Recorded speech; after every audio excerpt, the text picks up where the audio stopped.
അസ്സലാമു അലൈക്കും വറഹ്മത്തുള്ളാഹി തആല വബറകാതുഹു. അൽഹംദുലില്ലാഹ്. പ്രിയ സുഹൃത്തുക്കളെ, ഞാൻ ഇന്ന് നിങ്ങൾക്ക് പരിചയപ്പെടുത്തി തരുന്നത് നമ്മൾ അള്ളാഹുവായിട്ട് ഏറ്റവും കൂടുതൽ അടുക്കാനും അതുപോലെ നമ്മുടെ ദുആയ്ക്ക് പെട്ടെന്ന് തന്നെ ഉത്തരം കിട്ടാനും എളുപ്പത്തിൽ നമ്മുടെ ആഗ്രഹങ്ങളും നടക്കാനും ലോക വിജയത്തിന് വേണ്ടിയും നമ്മൾ ചെയ്യേണ്ട കുറച്ച് കാര്യങ്ങളുമാണ്, നമ്മുടെ ജീവിതത്തിൽ നമ്മൾ ചെയ്യുന്ന കുറച്ച് തെറ്റുകളുമാണ് ഈ വീഡിയോയിൽ നിങ്ങളെ ഓർമ്മപ്പെടുത്തുന്നത്. നമ്മളിൽ പലരും ദുആ ചെയ്തിട്ട് ഉത്തരം കിട്ടുന്നില്ല എന്നും പറഞ്ഞിട്ട് നിരാശയായിട്ട് കുത്തിരിക്കുന്നവരും ഉണ്ടാവും. ഞാനിനി ദുആ ചെയ്യൂല എന്നും പറഞ്ഞിട്ട്. എങ്കിൽ നിങ്ങളൊരു കാര്യം ഓർക്കുക, നമ്മൾ അള്ളാഹുവായിട്ട് അടുക്കണം. നമ്മൾ അള്ളാഹുവിനോട് എപ്പോഴും പരാതികൾ പറയുകയും നമ്മുടെ ഈ ദുനിയാവിലുള്ള ആവശ്യങ്ങൾ മാത്രമാണോ നിങ്ങൾ പറയാറുള്ളത്? ഇഹലോകത്തുള്ള വിജയത്തിനാണോ പറയാറുള്ളത്? നമുക്ക് ലോകത്തും വിജയിക്കണം. ഈ ദുനിയാവിൽ നമുക്ക് കുറച്ച് കഷ്ടപ്പാടൊക്കെ ഉണ്ടെങ്കിലും, നമുക്ക് സാമ്പത്തികമായിട്ട് ഞെരുക്കങ്ങളുണ്ടെങ്കിലും, ദുആ ചെയ്തിട്ട് ഉത്തരം കിട്ടുന്നില്ലെങ്കിൽ ആ ദുആയ്ക്കൊക്കെ ഉത്തരം നാളെ മഹ്ശറയിൽ വെച്ച് അള്ളാഹു നമുക്ക് തരും. നാളെ നമുക്ക് സ്വർഗത്തിൽ കടക്കാനായിട്ട് കഴിയുകയും ചെയ്യും. ദുആ ചെയ്ത് കഴിഞ്ഞാൽ അള്ളാഹു നമ്മളെ തട്ടിക്കളയില്ല. ഉറപ്പായിട്ടും നമുക്ക് ഒന്നെങ്കിൽ നമ്മുടെ ആഗ്രഹങ്ങൾ സാധിപ്പിച്ചു തരും, നമ്മുടെ ദുആയ്ക്ക് ഉത്തരം തരും. അല്ലെങ്കിൽ നമുക്ക് നമ്മുടെ ജീവിതത്തിൽ പറ്റിപ്പോയ പാപങ്ങൾ പുറത്തു തരും ആ ദുആയിലൂടെ. അല്ലെങ്കിൽ അതിൻ്റെ ഉത്തരം നമുക്ക് നാളെ ആഖിറത്തിൽ വെച്ചിട്ട് കിട്ടുകയും ചെയ്യും. ദുആ ചെയ്യുമ്പോൾ പ്രത്യേകിച്ച് ദുആയുടെ പ്രധാനമായ ശ്രേഷ്ഠത നിറഞ്ഞ കുറച്ച് കാര്യങ്ങളുണ്ട്. ദുആയിൽ അള്ളാഹുവിനോടുള്ള ബന്ധം നമ്മൾ അടുക്കണം. വളരെ എളുപ്പത്തിൽ ചെയ്യാവുന്നതും എന്നാൽ വലിയ പുണ്യമുള്ളതുമായ കാര്യമാണ് ദുആ. വിനയത്തോടും രഹസ്യമായും പടച്ചവനോട് പ്രാർത്ഥിക്കണമെന്ന് ഖുർആൻ നമ്മളെ കൽപ്പിക്കുന്നുണ്ട്. അള്ളാഹുവിൻ്റെ ഇഷ്ടം നമുക്ക് കിട്ടണം. അള്ളാഹുവിൻ്റെ ഇഷ്ടം കിട്ടിയാൽ നമുക്ക് ലോകത്തും വിജയിക്കാൻ കഴിയും. ദുആയോളം അള്ളാഹുവിന് പ്രിയപ്പെട്ട മറ്റൊരു കാര്യമില്ലെന്ന് ഹദീസുകൾ നമ്മളെ വ്യക്തമാക്കി തരുന്നുണ്ട്. പ്രാർത്ഥിക്കാത്തവരോട്, ദുആ ചെയ്യാത്തവരോട് അള്ളാഹുവിന് കോപമുണ്ടാവും. അവർക്ക് ലോക വിജയത്തിനും നഷ്ടത്തിനും അത് കാരണമായേക്കാം. ദുആയ്ക്ക് മറുപടി അള്ളാഹു തരുമെന്നത് ഉറച്ച് വിശ്വസിക്കുക, എന്നിട്ട് ദുആ ചെയ്യുക. നിങ്ങൾ ചോദിക്കുന്ന കാര്യം ഒന്നെങ്കിൽ നിങ്ങൾക്ക് അള്ളാഹു ഈ ദുനിയാവിൽ വെച്ച് നൽകും, അല്ലെങ്കിൽ പരലോകത്തേക്ക് വേണ്ടി കരുതി വെക്കും.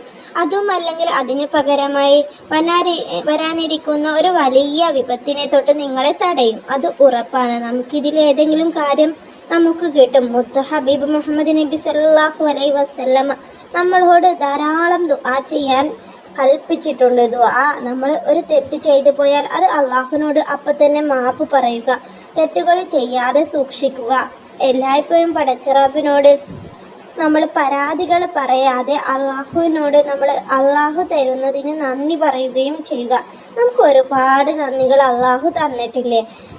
ഉദാഹരണത്തിന് ഞാൻ നിങ്ങളെ ഓർമ്മപ്പെടുത്തുന്നത്, നമുക്ക് ഓരോ നിമിഷവും ശ്വാസം കഴിക്കാനുള്ള അനുഗ്രഹങ്ങൾ പടച്ചറബ് തന്നിട്ടുണ്ട്. ഈ ഒരു അനുഗ്രഹത്തിന് നമ്മൾ പടച്ചറബിനോട് സ്തുതിച്ചു കഴിഞ്ഞാൽ നമുക്ക് മതിയാവില്ല. ഹംദ് പറയുക. നിങ്ങൾ സോഷ്യൽ മീഡിയ തുറന്നു നോക്കിയാൽ തന്നെ നിങ്ങൾക്ക് കാണാം, ശ്വാസം കഴിക്കാനായിട്ട് ഒരു ദിവസത്തേക്ക് തന്നെ ഒരുപാട് പൈസകൾ മുതലിട്ടിട്ട് ഓരോരോ അസുഖങ്ങൾ വന്നിട്ട് നിങ്ങൾ ഓരോരോ യന്ത്രത്തിൻ്റെ പുറകിൽ ശ്വാസം കഴിക്കുന്ന ഒരുപാട് വ്യക്തികളെ നമ്മൾ കാണുന്നുണ്ട്. ആ വ്യക്തികൾ എത്രമാത്രം പ്രയാസപ്പെടുന്നുണ്ടാവും. അവർക്ക് വേണ്ടി നമുക്ക് ദുആ ചെയ്യാം. അവർക്ക് അങ്ങനെ ഒരു അവസ്ഥ അള്ളാഹു കൊടുത്തില്ലേ? അതുപോലെ ഒരു അവസ്ഥ നമുക്ക് പഠിച്ച റബ്ബ് തന്നിട്ടില്ലല്ലോ. അതുപോലെ ശ്വാസം കഴിക്കുന്നത് മാത്രമല്ല, നമുക്ക് കൈകൾ തന്നിട്ടുണ്ട്, കാലുകൾ തന്നിട്ടുണ്ട്, കണ്ണിന് കാഴ്ചകൾ തന്നിട്ടുണ്ട്. നമുക്ക് കിട്ടിയ ഓരോരോ അനുഗ്രഹങ്ങളും ഈ ദുനിയാവിൽ കിട്ടാത്തവരില്ലേ? മറ്റുള്ള ജനങ്ങൾ ഒരുപാട് പേരുണ്ട് കിട്ടാത്തവർ. അവരെയൊക്കെ നോക്കിയാൽ നമുക്ക് അള്ളാഹു എത്ര അനുഗ്രഹങ്ങൾ തന്നിട്ടുണ്ട്. നമുക്ക് കിട്ടിയ അനുഗ്രഹം എന്തും ആവട്ടെ, അതിന് നമ്മൾ ഹംദ് പറയുക. ഓരോ ദിവസവും അള്ളാഹുവിനോട്, അള്ളാഹ് എനിക്ക് നീ ഇന്ന അനുഗ്രഹങ്ങളൊക്കെ തന്നല്ലോ അള്ളാഹ്, അൽഹംദുലില്ലാ എന്ന് പറഞ്ഞിട്ട് നിങ്ങൾ നിങ്ങളുടെ സ്വഭാവത്തിൽ നന്ദി കാണിക്കുന്ന ഒരു സ്വഭാവമാക്കി മാറ്റി വെച്ച് നോക്ക്. നിങ്ങളുടെ ജീവിതം വിജയിക്കും, ഉറപ്പാണ്. അള്ളാഹു നിങ്ങൾക്ക് വീണ്ടും വീണ്ടും അനുഗ്രഹങ്ങൾ ചൊരിഞ്ഞുകൊണ്ടേയിരിക്കും. അള്ളാഹുവിൻ്റെ മുന്നിൽ എപ്പോഴും പരാതികൾ പറയാതെ പരാതികൾ പറയരുത് എന്നല്ല പറയുന്നത്. അള്ളാഹു തന്ന അനുഗ്രഹങ്ങൾക്ക് ആദ്യം നിങ്ങളൊന്ന് നന്ദി കാണിച്ചു നോക്ക്. നമുക്ക് അള്ളാഹു എല്ലാ കഴിവുകളും തന്നിട്ടുണ്ട്. അതിനൊക്കെ ഹംദ് പറയുക. അള്ളാഹു തന്ന അനുഗ്രഹങ്ങൾ നിലനിർത്തി തരാൻ വേണ്ടിയും ദുആ ചെയ്യുക. ദുആയിലൂടെ നമുക്ക് എല്ലാം നേടിയെടുക്കാൻ കഴിയും. ഇരുലോക വിജയം ദുആയിലൂടെ നമുക്ക് സാധിപ്പിച്ചെടുക്കാനായിട്ട് കഴിയും. കാരണം ഒരു കുഞ്ഞ് ഭൂമിയിൽ ജനിക്കുന്നത് ഒരു തെറ്റും ചെയ്യാതെ നിഷ്കളങ്കമായിട്ടാണ് ജനിക്കുന്നത്. അവ വളർന്നു കൊണ്ടിരിക്കുമ്പോൾ തെറ്റുകൾ ചെയ്യുന്നുണ്ട്. അപ്പോൾ അതുപോലെയാണ് നമ്മൾ ദുആ ചെയ്യുക. നമ്മൾ ജീവിതത്തിൽ ഉയർന്ന് വലുതായി വരുമ്പോൾ നമ്മുടെ ജീവിതത്തിൽ ഒരുപാട് തെറ്റുകൾ സംഭവിച്ചു പോകും. അതൊക്കെ നമ്മൾ ദുആ ചെയ്ത് അള്ളാഹുവിലേക്ക് അടുക്കാനായിട്ട് നമ്മൾ തയ്യാറാകുക. ഈ ഭൂമിയിലുള്ള ജീവിതം നമുക്ക് എപ്പോൾ വേണമെങ്കിലും അവസാനിപ്പിക്കാൻ പറ്റുന്ന ഒരു ജീവിതമാണ്. എപ്പോൾ വേണമെങ്കിലും നമ്മൾ അള്ളാഹുവിൻ്റെ മുന്നിൽ എത്തുന്ന ഒരു ജീവിതമാണ്. അപ്പോൾ താൽക്കാലികമായിട്ടുള്ള ഒരു യാത്ര മാത്രമാണ് ഈ ദുനിയാവ്. അത് നമ്മൾ മനസ്സിലാക്കുക. ഈ ദുനിയാവിൽ നമുക്ക് കുറച്ച് അനുഗ്രഹങ്ങൾ കിട്ടണം, പരലോകത്തേക്കും കിട്ടണം. അതിനു വേണ്ടി നമ്മൾ ദുആ ചെയ്യുക. ദുആ ചെയ്യുമ്പോൾ ശ്രദ്ധിക്കേണ്ട കുറച്ച് മര്യാദകളുണ്ട്. ഈ മര്യാദകളിലൂടെ നമ്മൾ ദുആ ചെയ്താൽ നമുക്ക് ഉത്തരം കിട്ടും. നേരിട്ട് അള്ളാഹുവിനോട് ചോദിക്കുക. ഇടനിലക്കാരെ വെക്കാതെ അള്ളാഹുവിനോട് നേരിട്ടങ്ങ് ചോദിക്കുക. അവൻ നമ്മുടെ ഏറ്റവും അടുത്തുള്ളവനാണ്. അള്ളാഹു നമ്മുടെ ദുആയ്ക്ക് ഉത്തരം തരും. ഉറച്ച വിശ്വാസത്തോടു കൂടി ചോദിക്കുക. ചോദിക്കുന്ന കാര്യം അള്ളാഹു നൽകുമെന്ന ഉറച്ച വിശ്വാസം നമ്മൾക്ക് മനസ്സിൽ വേണം. എന്നിട്ട് പ്രാർത്ഥിക്കണം. ധൃതി കാണിക്കാൻ പാടില്ല. നമുക്ക് ക്ഷമയുണ്ടെങ്കിലേ അതിനുള്ള നമുക്ക് വഴികൾ തുറന്നു കിട്ടുകയുള്ളൂ. പെട്ടെന്ന് നടന്നു കിട്ടണമെന്ന് വിചാരിച്ചിട്ട് ആരും ദുആ ചെയ്യരുത്. സലാത്ത് നമ്മൾ ചൊല്ലിയിട്ട് ദുആ ചെയ്യുക. അള്ളാഹുവിനെ സ്തുതിച്ചുകൊണ്ടും നബി സല്ലല്ലാഹു അലൈഹി വസല്ലമയുടെ മേൽ സ്വലാത്ത് ചൊല്ലിക്കൊണ്ടും ദുആ ആരംഭിക്കുകയും അവസാനിപ്പിക്കുകയും ചെയ്യുക. അപ്പോൾ അതിന് ഏറ്റവും കൂടുതൽ ഫലം കിട്ടും. ഹലാലായ സമ്പാദ്യം നമുക്ക് ഉണ്ടാവണം. നാം കഴിക്കുന്ന ഭക്ഷണവും ധരിക്കുന്ന വസ്ത്രവും എല്ലാം ഹലാലായിരിക്കാൻ ശ്രദ്ധിക്കണം. പ്രാർത്ഥനകൾ സ്വീകരിക്കപ്പെടാൻ ഇത് അത്യാവശ്യമാണ്. നമ്മൾ ഹറാമായത് നമ്മൾ ഭക്ഷിക്കുകയും ധരിക്കുകയും ചെയ്താൽ നമ്മുടെ ദുആയ്ക്ക് ഉത്തരം കിട്ടുകയില്ല. മറ്റുള്ളവർക്ക് വേണ്ടിയും നമ്മൾ പ്രാർത്ഥിക്കണം. പ്രാർത്ഥിക്കുമ്പോൾ സ്വന്തത്തിന് വേണ്ടിയും മാതാപിതാക്കൾക്ക് വേണ്ടിയും മറ്റ് വിശ്വാസികൾക്ക് വേണ്ടിയും ദുആ ചെയ്യുക. എന്നാൽ ആ ദുആയ്ക്ക് ഏറ്റവും കൂടുതൽ ഉത്തരം കിട്ടാനായിട്ട് ഫലം ഉണ്ടാക്കാനായിട്ട് കാരണമാവും. നമ്മളെല്ലാവർക്കും വേണ്ടിയും ദുആ ചെയ്യുക.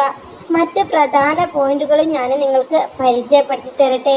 ദുആ ചെയ്യുമ്പോൾ നമ്മൾ പാലിക്കേണ്ട മര്യാദകളാണ്. കിബിലക്ക് മുന്നിടുക. കിബിലക്ക് നേരെ തിരിഞ്ഞുകൊണ്ട് ദുആ ചെയ്യുക. വുളുവോടുകൂടി കിബിലക്ക് മുന്നിട്ട് മര്യാദയോടുകൂടി ഇരുന്നിട്ട് ദുആ ചെയ്യുക. നിസ്കരിച്ച ശേഷം ദുആ ചെയ്യുന്നതായിരിക്കും ഏറ്റവും ഉത്തമം. കൈകൾ ഉയർത്തി പിടിച്ചിട്ട് നമ്മൾ അള്ളാഹുവിനോട് പാപങ്ങൾ ഏറ്റുപറഞ്ഞ് കരഞ്ഞുകൊണ്ട് പ്രാർത്ഥിക്കണം. കരഞ്ഞുകൊണ്ട് പ്രാർത്ഥിക്കുന്നതാണ് ഏറ്റവും ഉത്തമം. കരയാൻ പറ്റുമെങ്കിൽ കരഞ്ഞുകൊണ്ട് ദുആ ചെയ്യുക. പ്രയാസങ്ങളിൽ നിന്ന് മാത്രമല്ല ദുആ ചെയ്യേണ്ടത്. സന്തോഷകരമായ സമയങ്ങളിലും അള്ളാഹുവിനെ ഓർക്കുകയും നന്ദി പറയുകയും ചെയ്യണം. നമുക്ക് എന്ത് കാര്യം, സന്തോഷമായിക്കോട്ടെ ദുഃഖമായിക്കോട്ടെ, എന്ത് കാര്യം നമ്മുടെ ജീവിതത്തിൽ സംഭവിച്ചാലും നമ്മൾ അള്ളാഹുവിനോട് ദുആ ചെയ്യുക. ഓരോ കാര്യങ്ങളും അള്ളാഹുവിനെ നമ്മൾ തവക്കുൽ ചെയ്ത് ഏൽപ്പിച്ച് ദുആ ചെയ്ത് നോക്ക്. ജീവിതത്തിൽ നമുക്കൊരു ടെൻഷനും അനുഭവിക്കില്ല. നമുക്കിപ്പോൾ ഒരുപാട് സാമ്പത്തികമായിട്ട് ബുദ്ധിമുട്ടുകൾ അനുഭവപ്പെടുന്നുണ്ടാകും. എന്നാൽ ഇതൊക്കെ പടച്ച റബ്ബിൻ്റെ പരീക്ഷണമാണ്. നമ്മുടെ ജീവിതത്തിൽ ദാരിദ്ര്യങ്ങൾ വരുമ്പോൾ, സാമ്പത്തികമായിട്ട് ബുദ്ധിമുട്ടുകൾ വരുമ്പോൾ നമ്മൾ എങ്ങനെയാണ് കൈകാര്യം ചെയ്യുന്നത് എന്ന് പടച്ച റബ്ബ് നിരീക്ഷിക്കുന്നുണ്ട്. അതുപോലെ ചിലർക്ക് ഒരുപാട് സമ്പത്ത് അള്ളാഹു തരുന്നുണ്ട്. എങ്കിൽ അതും പരീക്ഷണമാണ്. നിങ്ങൾക്ക് സമ്പത്ത് തരുമ്പോൾ നിങ്ങൾ എങ്ങനെയാണ് അത് കൈകാര്യം ചെയ്യുന്നതും എന്നും പടച്ച റബ്ബ് നിങ്ങളെ സൂക്ഷ്മമായി നിരീക്ഷിക്കുന്നുണ്ട്. അതുകൊണ്ട് നമ്മൾ അള്ളാഹുലേക്ക് അടുക്കുക. ഹറാമൊന്നും ചെയ്യാതിരിക്കുക. തെറ്റുകൾ ചെയ്തു പോയെങ്കിൽ ദുആ ചെയ്യുക. ദുആ നമുക്ക് ഏറ്റവും വലിയൊരു വിജയമാണ്. ദുആയെ കൈവിടരുത്. ധാരാളം സലാത്തുകൾ ജീവിതത്തിൽ അധികരിപ്പിക്കുക. അള്ളാഹുവായിട്ട് അടുക്കുക. അള്ളാഹു നമ്മുടെയൊക്കെ ആവശ്യങ്ങൾ നിറവേറ്റി തരട്ടെ. നമ്മുടെ ദുആ അള്ളാഹു സ്വീകരിക്കട്ടെ. വളരെ താഴ്മയോടുകൂടി എല്ലാവരും അള്ളാഹുവിൻ്റെ മുന്നിൽ ദുആ ചെയ്യുക. നിങ്ങളുടെ വിലയേറിയ ദുആയിൽ എന്നെയും കുടുംബത്തെയും ഉൾപ്പെടുത്തണമെന്ന് പ്രത്യേകം ഞാൻ നിങ്ങളെ ഓർമ്മപ്പെടുത്തുന്നു. അതുപോലെ എൻ്റെ ദുആയിൽ ഞാൻ നിങ്ങളെയും എൻ്റെ ഈ വീഡിയോ കാണുന്ന എല്ലാവരെയും ഞാൻ ഉൾപ്പെടുത്തും ഇൻഷാ അല്ലാഹ്.